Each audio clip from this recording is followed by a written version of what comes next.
Good morning बच्चों। आज से आपकी ऑनलाइन जो क्लासेस है वो स्टार्ट हो गई हैं। दोस्तों, आज हम अपने जो वीडियो है इसमें आनुवंशिकी या जो जेनेटिक्स है इसके बारे में अध्ययन करेंगे। दोस्तों, कक्षा जो 12 है इसके लिए, कक्षा 12 के लिए ये जो चैप्टर है वंशागति का मेंडलीय आधार, इस नाम से चैप्टर है। और ये कक्षा 10 के लिए आनुवंशिकी या जेनेटिक्स के नाम से चैप्टर है। कक्षा 10 और कक्षा 12 के बच्चों के लिए ये टॉपिक बहुत ही महत्वपूर्ण है। तो बच्चों, आज इसके बारे में, मेंडल के नियम के बारे में अध्ययन करेंगे। इसके अलावा मेंडल ने जो विपरीत लक्षण लिए थे, मेंडल ने किस पौधे पर प्रयोग किए थे, कौन कौन से उनके नियम हैं, ये सारा डिटेल जो है वो अध्ययन करेंगे पार्ट फर्स्ट में। और इसके बाद बच्चों हम पार्ट 2 लाएंगे, जिसमें इसका जो भी बचा हुआ पैटर्न है, जितना भी सिलेबस है इस चैप्टर से संबंधित, वो सेकंड पार्ट में लेकर आएंगे। तो स्टार्ट करते हैं। यहाँ पर सबसे पहले वंशागति का मेंडलीय आधार। तो इससे पहले अपन कुछ समझ लेते हैं टॉपिक छोटे छोटे जो आनुवंशिकी से संबंधित हैं। सबसे पहले समझ लेते हैं आनुवंशिक लक्षण समझ लेते हैं, या जेनेटिकल कैरेक्टर्स के बारे में समझ लेते हैं। तो आनुवंशिक लक्षण किन्हें कहते हैं? वे लक्षण जो एक पीढ़ी से दूसरी पीढ़ी में जाते हैं उनको क्या कहा जाता है? तो उनको आनुवंशिक लक्षण कहा जाता है। और इसके बाद समझ लेते हैं जो यहाँ पर एक शब्द आया है वंशागति, या इसको हम बोलते हैं इनहेरिटेंस, इसके बारे में भी समझ लेते हैं। तो वंशागति किसे कहते हैं, इनहेरिटेंस किसे कहते हैं? तो जब आनुवंशिक लक्षण एक पीढ़ी से दूसरी पीढ़ी में जाते हैं, तो आनुवंशिक लक्षणों का एक पीढ़ी से दूसरी पीढ़ी में जाना ही वंशागति या इनहेरिटेंस कहलाता है। इसके बाद समझ लेते हैं विभिन्नताएं। इसमें विभिन्नताएं भी समझ लेते हैं। बच्चों, विभिन्नताएं किसे कहते हैं? तो वे सभी जो जीव हैं एक जैसे नहीं होते हैं। समान माता पिता की संतानें भी समान नहीं होती हैं, उनमें कुछ ना कुछ अंतर अवश्य पाए जाते हैं, उसे ही विभिन्नताएं कहते हैं। अब समझ लेते हैं आनुवंशिकी किसे कहते हैं। तो आनुवंशिकी का मतलब होता है कि जब आनुवंशिक लक्षण जो होते हैं एक पीढ़ी से दूसरी पीढ़ी में जाते हैं तब उसको वंशागति कहते हैं। और वंशागति और विभिन्नताओं का अध्ययन जीव विज्ञान की जिस शाखा के अंतर्गत होता है उसको ही आनुवंशिकी या जेनेटिक्स कहते हैं। और जो जेनेटिक्स शब्द है बेटसन ने दिया था बच्चों, 1905 में बेटसन ने आनुवंशिकी शब्द दिया था, जेनेटिक्स शब्द दिया हुआ था। लेकिन जो आनुवंशिकी के आधारीय नियम हैं वो चूंकि मेंडल ने दिए थे। किसने दिए थे? ग्रेगर जॉन मेंडल ने दिए थे। आनुवंशिकी के आधारीय जो नियम हैं ग्रेगर जॉन मेंडल ने दिए थे। इसलिए आनुवंशिकी का जो जनक है वो किसे कहा जाता है? ग्रेगर जॉन मेंडल को आनुवंशिकी का जनक कहा जाता है। 1822 में इनका जन्म हुआ था और 1886 में इनकी मृत्यु हो गई थी। और बच्चों, इन्होंने 1856 से 1863 के बीच कुछ मेंडल ने मटर के पौधे पर प्रयोग करके, इन्होंने किस पौधे पर प्रयोग किए थे इसको भी ध्यान रखना है आपको। जो उद्यान मटर माने गार्डन पी, उस पर इन्होंने प्रयोग किए थे। और इसका जो बॉटनिकल नेम है पाइसम सेटाइवम, इस पर इन्होंने प्रयोग किए थे उद्यान मटर पर। एक क्वेश्चन पूछा जाता है विकल्प में, बहुविकल्पीय प्रश्न, कि मेंडल ने अपने जो प्रयोग हैं वो किस पर किए थे? तो इन्होंने प्रयोग किए थे उद्यान मटर पाइसम सेटाइवम पर प्रयोग किए थे। इनका जन्म 1822 को हुआ था, मृत्यु 1886 में। और इन्होंने प्रयोग कब किए थे? तो यहाँ पर 1856 से 1863 के बीच। इसके बाद इनकी मृत्यु हो गई। इनके नियमों को कोई माने तवज्जो नहीं दी गई। और बाद में जब इनकी मृत्यु हो गई सन 1900 में, मेंडल के नियमों की पुनर्खोज हुई। मतलब अलग अलग देशों के जो वैज्ञानिक थे उन्होंने, जैसे हॉलैंड के एक वैज्ञानिक थे, इनका नाम है ह्यूगो डी ब्रीज, हॉलैंड के वैज्ञानिक थे, ठीक है। और जर्मनी के कार्ल कोरेंस हैं, ये जर्मनी के वैज्ञानिक थे। और तीसरे एक वैज्ञानिक थे ऑस्ट्रिया के, और ऑस्ट्रिया के जो वैज्ञानिक थे वो थे शेरमैक। ये 3 वैज्ञानिकों ने, देखो जब मेंडल जीवित थे तब उनके नियमों को कोई वरीयता नहीं दी गई, लेकिन जैसे ही उनकी मृत्यु हो गई 1886 में उनकी मृत्यु हो गई। सन 1900 में ये अलग अलग देश के 3 वैज्ञानिक आए, इन्होंने जो प्रयोग किए और इनके निष्कर्ष मेंडल के निष्कर्षों से मिलते जुलते रहे, इसलिए इन सभी ने फिर मिलकर किसको, ग्रेगर जॉन मेंडल को ही आनुवांशिकी का, जेनेटिक्स का जनक माना। तो ये सामान्य सी इनके बारे में जानकारी थी। इसके बाद समझ लेते हैं कि इसमें कौन कौन से शब्द आते हैं आनुवांशिकी में, उनका भी थोड़ा सा अध्ययन कर लेते हैं। तो आनुवांशिकी में जो शब्द आते हैं, सबसे पहले जीन या कारक।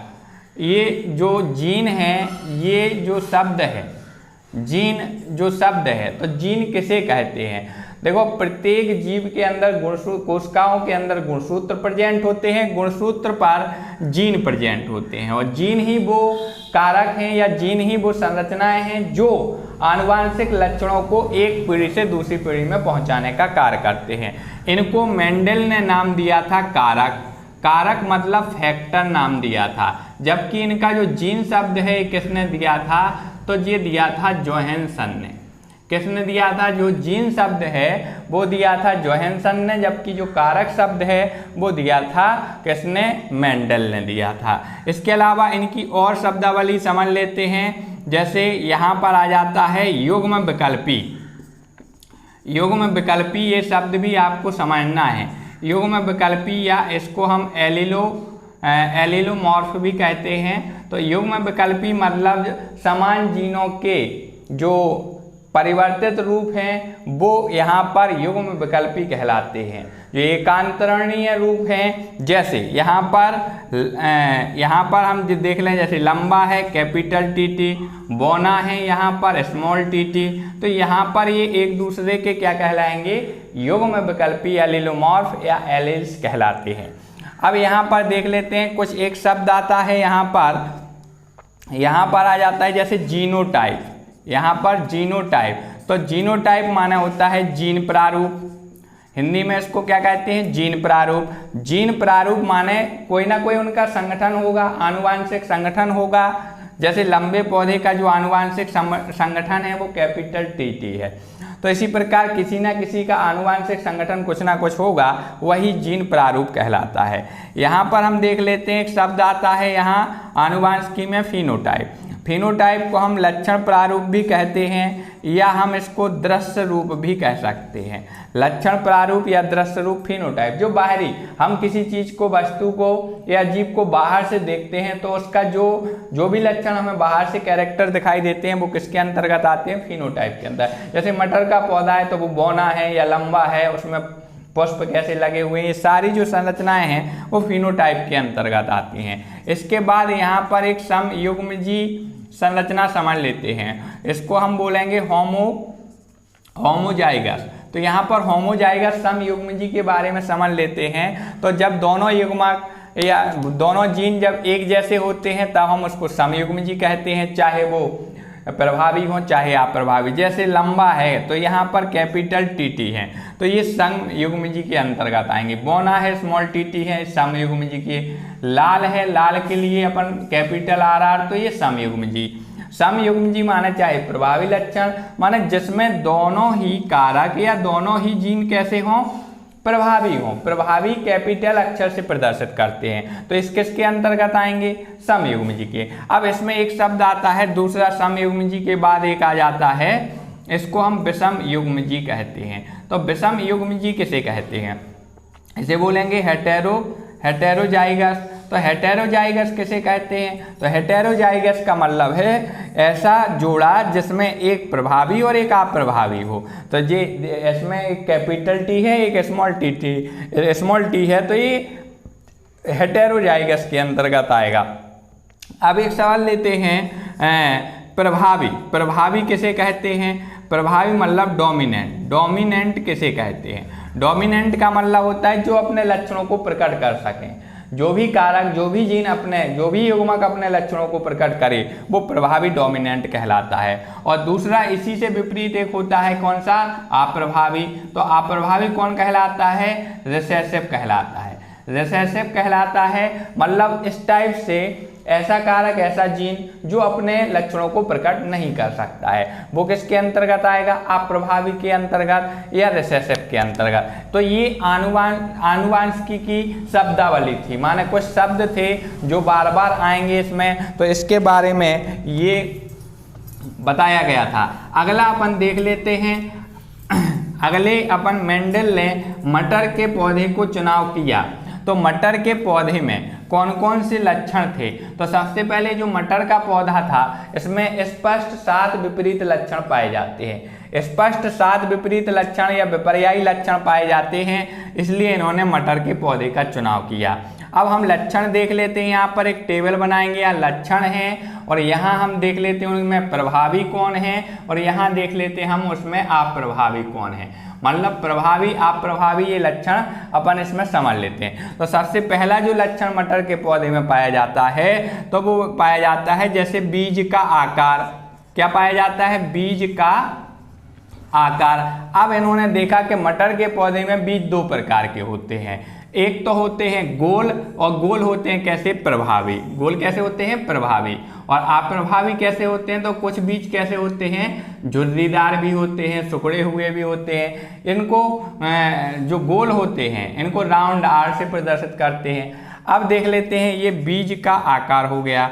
दूसरा देख लेते हैं हम बीज का रंग। बीज का रंग कैसा होता है? तो कुछ बीज कैसे होते हैं? पीले होते हैं, तो पीला इनका प्रभावी हो जाएगा।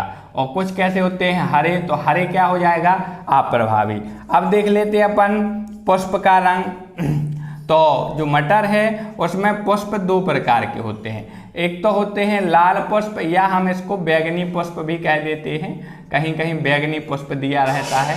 और दूसरा देखते हैं इसमें सफ़ेद। तो सफ़ेद कैसे हो जाएंगे? अप्रभावी। और लाल कैसे हो जाएंगे? प्रभावी हो जाएंगे। अब देख लेते हैं अपन फली। तो फली की आकृति, फली की क्या देख लेते हैं? आकृति। तो आकृति कैसी होगी फली की? तो एक तो फली कैसी होती है? फूली हुई। कैसी होती है? फूली हुई। और एक कैसी होती है? सिकुड़ी हुई। तो यहाँ पर प्रभावी स्थिति क्या है? फूली हुई। अप्रभावी स्थिति क्या है? सिकुड़ी हुई है। अब देख लेते हैं हम फली का रंग। तो फली का रंग देख लेते हैं। तो यहाँ पर जो फली का रंग है, फली का रंग किस टाइप से होगा? तो यहाँ पर जो हरी फली है वो प्रभावी में आएगी और पीला जो है फली का रंग वो अप्रभावी में आएगा। अब देख लेते हैं अपन क्या? अब देख लेते हैं पुष्प की स्थिति देख लेते हैं। पुष्प की स्थिति माने पुष्प 2 कंडीशन में लगते हैं मटर में।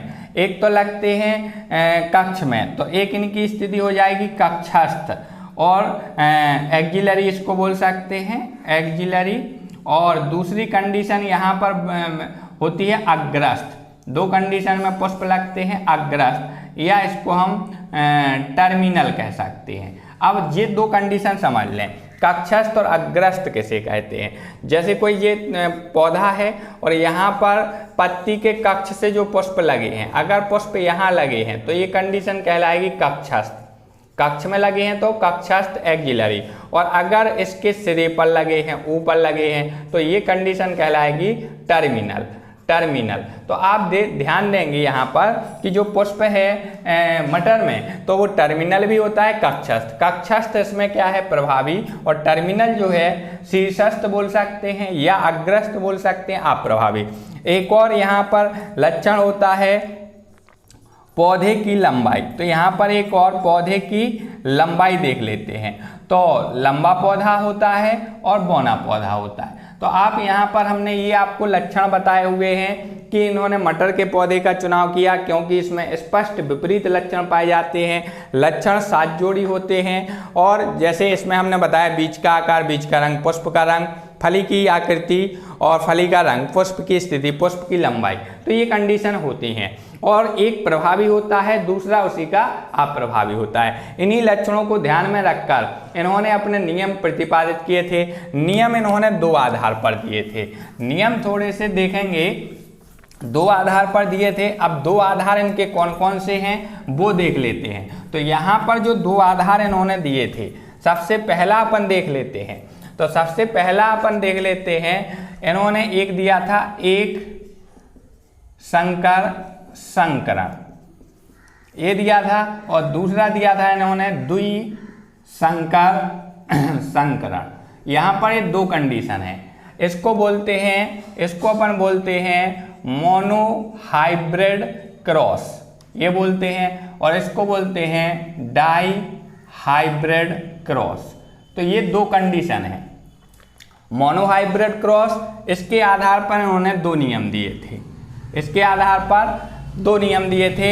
एक तो दिया था इन्होंने प्रभाविता का नियम, प्रभाविता का नियम, और दूसरा दिया था इन्होंने पृथक्करण का नियम, पृथक्करण का नियम। ये दिया था किसके आधार पर? एक संकर संकरण के आधार पर। और द्विसंकर संकरण के आधार पर इन्होंने जो नियम दिया था वो दिया था स्वतंत्र अपव्यूहन, अपव्यूहन का नियम। ये दिए थे इन्होंने 2। कौन कौन? एक संकर संकरण, द्विसंकर संकरण। कितने नियम हो गए? 3 नियम, प्रभाविता का नियम, पृथक्करण का नियम और स्वतंत्र अपव्यूहन का नियम। तो इनको समझ लेते हैं। सबसे पहले एक संकर संकरण किसे कहते हैं? Monohybrid cross. जब एक जोड़ी विपरीत लक्षणों को लेकर, जैसे लंबे पौधे, बौने पौधे, एक जोड़ी विपरीत लक्षण हो गए, इनको लेकर जब क्रॉस कराएंगे तब वो कहलाएगा एक संकर संकरण, मोनोहाइब्रिड क्रॉस कहलाएगा।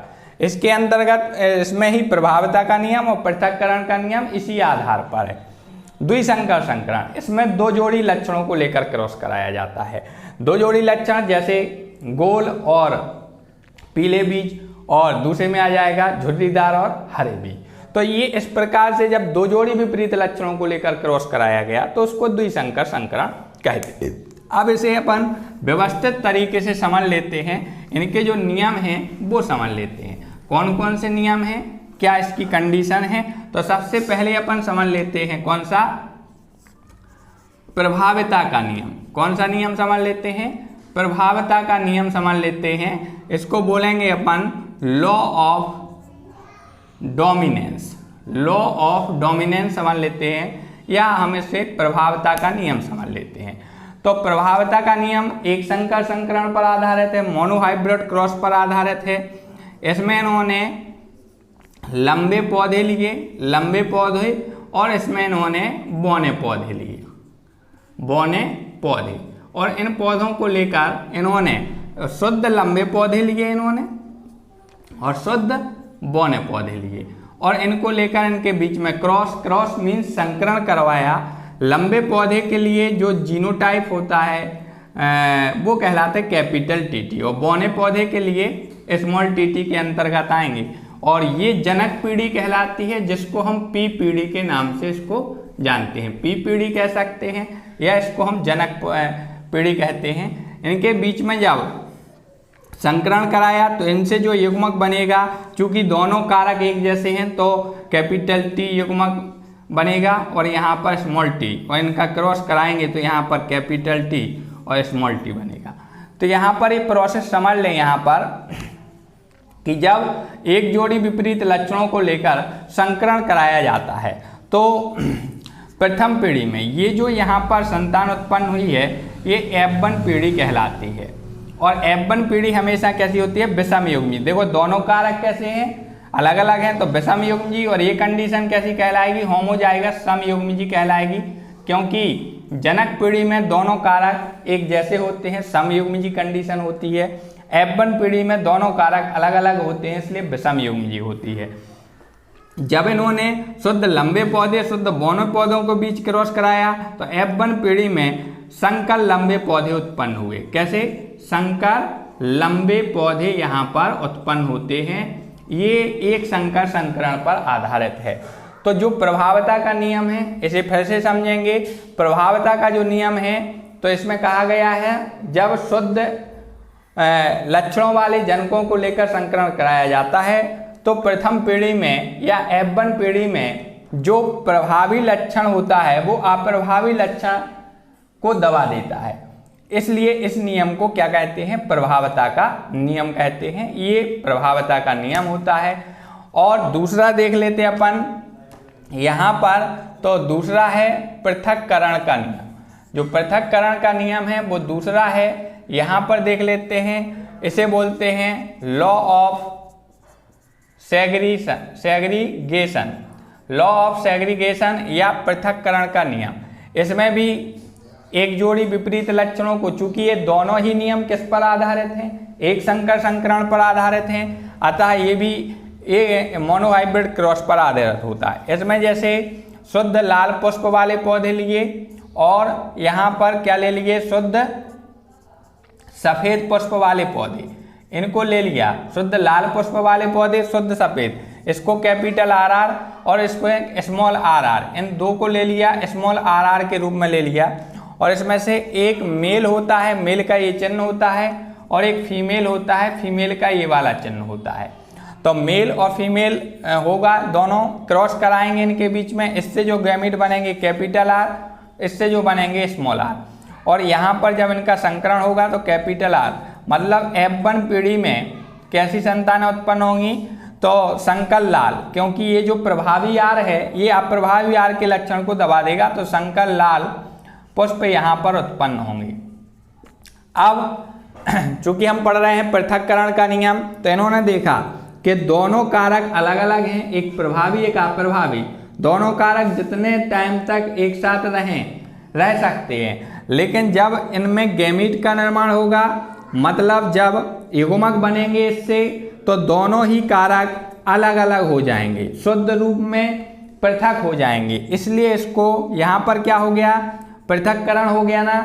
तो यहाँ F1 पीढ़ी में जो भी संतानें उत्पन्न हुई थी, जितने भी कारक मिले थे, वो दोनों कारक आगे जाकर के एक दूसरे से अलग भी हो सकते हैं, शुद्ध रूप में अलग हो सकते हैं। जब अलग होंगे, पृथक होंगे, तब इसको क्या कहेंगे हम?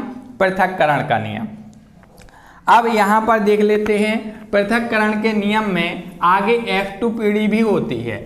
तो पृथक्करण हो चाहे वो प्रभावता का नियम हो, इसमें हम देख लेते हैं F2 पीढ़ी कैसे आएगी। तो जब इनका स्वपरागण होगा, मतलब इन जीन का इन्हीं में क्रॉस होगा, तो ये कंडीशन कहलाएगी स्वपरागण। जब स्वपरागण मतलब सेल्फ पॉलिनेशन होगा जब इनमें, मतलब इससे दो गैमीट बनेंगे, कैपिटल R और स्मॉल r। इससे भी दो गैमीट बनेंगे, कैपिटल R और स्मॉल r। तो यहाँ पर हम देख सकते हैं अलग अलग हो गए। ये कंडीशन कौन सी कहलाएगी? ये F2 पीढ़ी के अंतर्गत आती है। अब F2 पीढ़ी में अपन देख लेते हैं, यहाँ पर एक चेकर बोर्ड जो कि पुनेट ने दिया था, चेकर बोर्ड बना लेते हैं। यहाँ पुनेट नामक जो वैज्ञानिक हैं, इन्होंने ये चेकर बोर्ड यहाँ पर दिया हुआ था। तो चेकर बोर्ड बनाएंगे, यहाँ कैपिटल R एक जीन है, यहाँ स्मॉल r, यहाँ कैपिटल R, यहाँ स्मॉल r, और यहाँ से एक फीमेल के अंतर्गत आएगा और एक मेल के अंतर्गत आएगा। इसका क्रॉस इन दोनों में कराएंगे, पहले इसका इसमें कराएंगे कैपिटल RR, इसका इसमें कराएंगे capital R small r, small r का इसमें कराएंगे कैपिटल R स्मॉल r, इसका इसमें तो स्मॉल r स्मॉल r। आप देख सकते हैं यहाँ पर चार प्रकार की संतानें उत्पन्न हुई हैं। ये लाल है, ये भी लाल है, ये भी लाल है, और ये सफ़ेद है। ये लाल क्यों है? क्योंकि दोनों प्रभावी R हैं। ये लाल क्यों है? क्योंकि इसमें प्रभावी एक R है। ये भी लाल है, प्रभावी, इसमें कोई भी प्रभावी जीन नहीं है, इसलिए ये सफ़ेद होगा। अब इसका हम जीनोटाइप और फिनोटाइप निकाल लेते हैं। सबसे पहले अपन देख लेते हैं फिनोटाइप। फिनो माने बाहरी रंग रूप। तो कैसे? लाल और सफ़ेद दो प्रकार की संतानें हो रही हैं। तो यहाँ लाल और सफ़ेद पुष्प में अगर हम अनुपात देखें, लाल कितना हो रहा है? 1 2 3, 3 अनुपात सफ़ेद कितना हो रहा है? 1 हो रहा है। ठीक है। इसके बाद देख लेते हैं अपन जीनोटाइप। क्या देख लेते हैं? जीनोटाइप। तो जीनोटाइप में अपन देख लेते हैं कैपिटल RR हो रहे हैं और कैपिटल R स्मॉल r हो रहा है और एक स्मॉल r हो रहा है। यहाँ देख लेते हैं कैपिटल आर कितना है, कैपिटल आर एक ही है तो 1 अनुपात 1, small capital R small R कितने हैं 2 और स्मॉल आर कितने हैं 1। तो इस प्रकार हम देख सकते हैं कि इनका फिनोटाइप अनुपात 3:1 और जीनोटाइप अनुपात 1:2:1 आ रहा है। तो ये इस प्रकार से हमने बताया क्या, पृथक्करण का नियम, और एक संकर संकरण के अंतर्गत ये आएगा, और दोनों में ही चाहे प्रभावता का नियम हो चाहे पृथक्करण का नियम हो, दोनों में ही अनुपात जो है वो इसी टाइप से निकलेगा। अब एक और जो मेंडल का प्रमुख नियम है वो समझ लेते हैं, जिसका नाम है स्वतंत्र अपव्यूहन का नियम। तो जो स्वतंत्र अपव्यूहन का नियम है वो समझ लेते हैं, स्वतंत्र अपव्यूहन का नियम, लॉ ऑफ इंडिपेंडेंट असॉर्टमेंट। तो यहाँ देख लेते हैं स्वतंत्र अपव्यूहन के नियम के लिए, जैसे हमने बताया था द्विसंकर संकरण पर आधारित है, तो यहाँ पर 2 जोड़ी विपरीत लक्षणों को लेकर क्रॉस कराएंगे। तो यहाँ पर 2 जोड़ी कैसे ले लिए, जैसे गोल व पीले बीज वाले पौधे ले लिए इन्होंने, और दूसरा ले लिया इनने, इसके जो विपरीत होगा गोल के झुर्रीदार होता है। तो यहाँ पर झुर्रीदार व हरे बीज वाले पौधे ले लिए, इनके बीच गोल व पीले के लिए कैपिटल आर आर और पीले के लिए कैपिटल वाई वाई, झुर्रीदार के लिए स्मॉल आर आर और हरे के लिए स्मॉल वाई वाई। ये 2 जोड़ी यहाँ पर जब गैमीट बनेगा तो एक कारक आर का आएगा, एक कारक वाई का आएगा। यहाँ पर जब होगा तो एक स्मॉल आर आएगा, एक स्मॉल वाई आएगा। इनके बीच में जब क्रॉस होगा तो capital R capital Y small Y, ये वाली कंडीशन आ जाएगी। यहाँ पर आप देखें जे F1 पीढ़ी कहलाती है, इसमें जो जीन है प्रभावी आर है तो यहाँ पर गोल आएगा, गोल व पीले। तो यहाँ पर कैसे आएंगे, संकर गोल व पीले बीज वाले पौधे आएंगे। अब जब इनका स्वपरागण होगा, इनने क्या देखा कि जब 2 जोड़ी विपरीत लक्षणों को लेकर क्रॉस कराया तो F1 पीढ़ी में तो प्रभावी लक्षण ही दिखाई दिए, लेकिन जब इनका स्वपरागण कराया गया तो अनेक लक्षणों वाली, अलग अलग लक्षणों वाली जो संतानें हैं वो उत्पन्न हुई।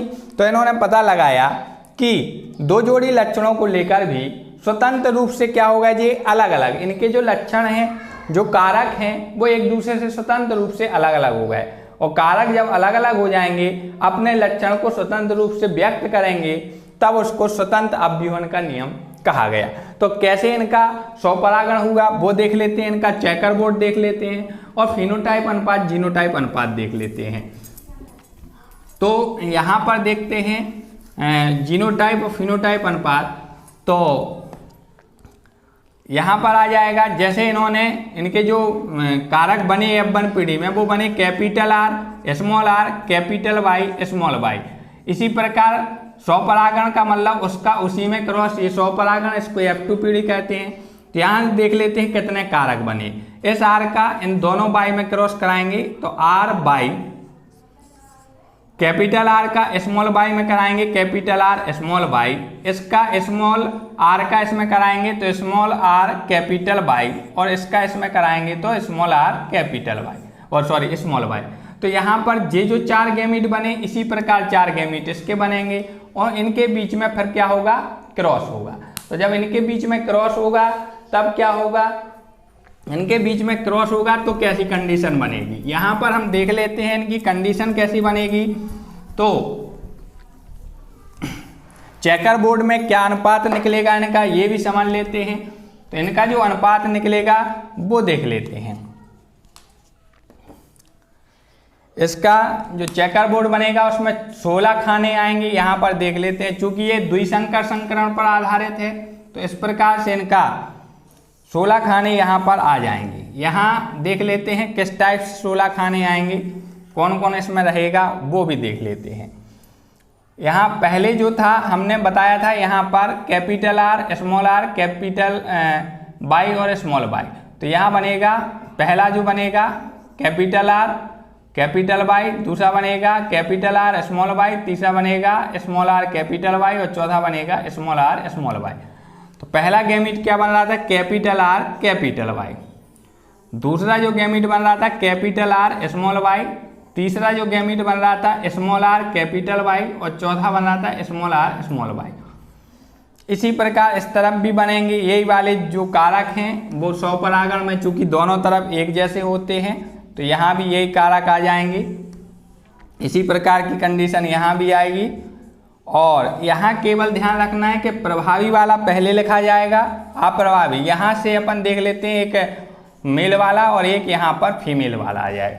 चेकर बोर्ड में 4, 4, 8, 4, 12 और 4, 16 मतलब 16 खाने यहाँ पर बनेंगे द्विसंकर संकरण में, डाई हाइब्रिड क्रॉस में, या कह सकते हैं स्वतंत्र अभियोजन के नियम में।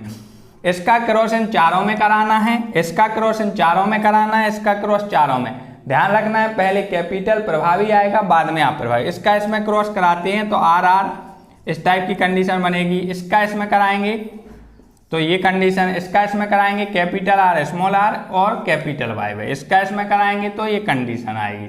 पहले प्रभावी आएगा, इसमें प्रभावी बाई है ना, कैपिटल बाई है तो वो पहले ही आएगा। इसका इसमें क्रॉस कराएंगे तो देख लेना प्रभावी वाला पहले आएगा कैपिटल वाला। इसका इसमें कराएंगे तो ये आएगा, इसका इसमें कराएंगे तो इस टाइप से कंडीशन बनेगी। इसका इसमें आएगा तो स्मॉल बाई आ जाएगा। इसी प्रकार इसका इसमें कराएंगे पहले कैपिटल और इसके बाद स्मॉल आएगा। इसका इसमें कराएंगे तो ये कंडीशन बनेगी। ध्यान देना है, यहाँ ध्यान दे जाना है, पहले कैपिटल आएगा इसके बाद स्मॉल आएगा, कोई भी कैपिटल स्मॉल पहले नहीं आएगा। तो इसका आप चारों में क्रॉस कराएंगे तो कोई क्या कंडीशन बनेगी यहाँ पर देख लेते हैं। इस टाइप की स्मॉल आएगा और स्मॉल आर कैपिटल बाई और स्मॉल बाई, यहाँ दोनों ही स्मॉल के अंतर्गत आ जाए। अब यहाँ देखें जो कैपिटल आर हैं वो गोल को प्रदर्शित करेंगे तो यहाँ गोल व पीले आ जाएंगे, गोल पीले। यहाँ भी आएंगे गोल पीले। यहाँ कैपिटल आर है ना तो गोल और कैपिटल बाई है तो पीले। यहाँ गोल पीले और यहाँ देख लेते हैं तो यहाँ गोल पीले। यहाँ देखो बदल गया, इसमें आर तो कैपिटल है लेकिन जो स्मॉल बाई हैं ये किसके लिए डिनोट करते हैं तो हरे के लिए, गोल हरे। यहाँ भी आ जाएगा गोल पीले और यहाँ आ जाएगा गोल हरे, स्मॉल बाई आ गया ना तो हरे। यहाँ आ जाएगा गोल पीले क्योंकि दोनों कैपिटल हैं। यहाँ भी गोल पीले आएंगे। यहाँ पर चूंकि ये आर स्मॉल आ गया तो यहाँ झुर्रीदार आएंगे और ये पीले आएंगे। यहाँ पर झुर्रीदार आएंगे, आर चूंकि दोनों स्मॉल हैं तो झुर्रीदार आएंगे। यहाँ पर आएंगे, यहाँ चूंकि आएंगे झुर्रीदार व कैपिटल बाई है तो पीले। यहाँ गोल व गोल पीले आ जाएंगे। यहाँ गोल तो आएंगे, कैपिटल आर है लेकिन यहाँ पर हरे आ जाएंगे। यहाँ पर झुर्रीदार पीले आ जाएंगे और यहाँ पर देख लेते हैं झुर्रीदार व हरे आ जाएंगे।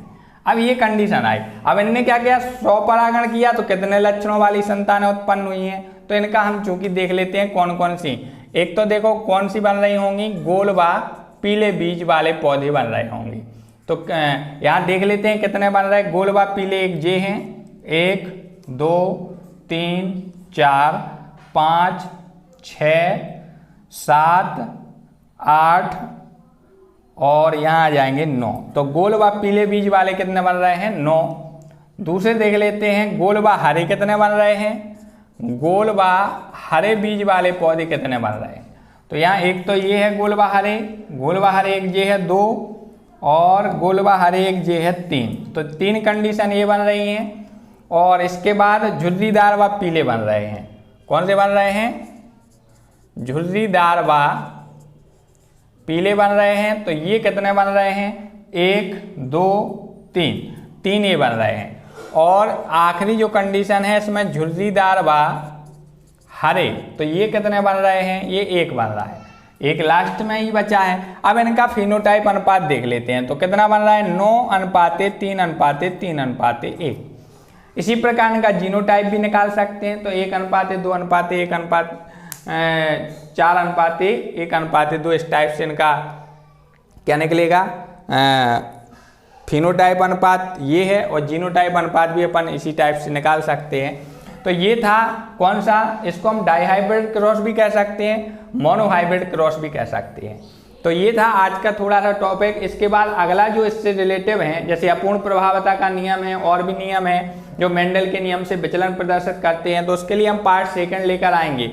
ये जो आपको करना क्या है कि जो भी हमने बताए हुए हैं तीनों नियम, इनको बाकायदा बनाना है, नोट्स बनाना है, अपनी कॉपी पर लिखना है इनको नोट्स बना के। और ये जो चेकर बोर्ड है किस टाइप से हमने बनाए, तो वीडियो को रोक कर आप इसको बना भी सकते हैं कॉपी पर। और अगर चैनल आपको पसंद आता है तो आप हमारे चैनल को सब्सक्राइब करें, लाइक करें और दोस्तों को शेयर जरूर करें। धन्यवाद।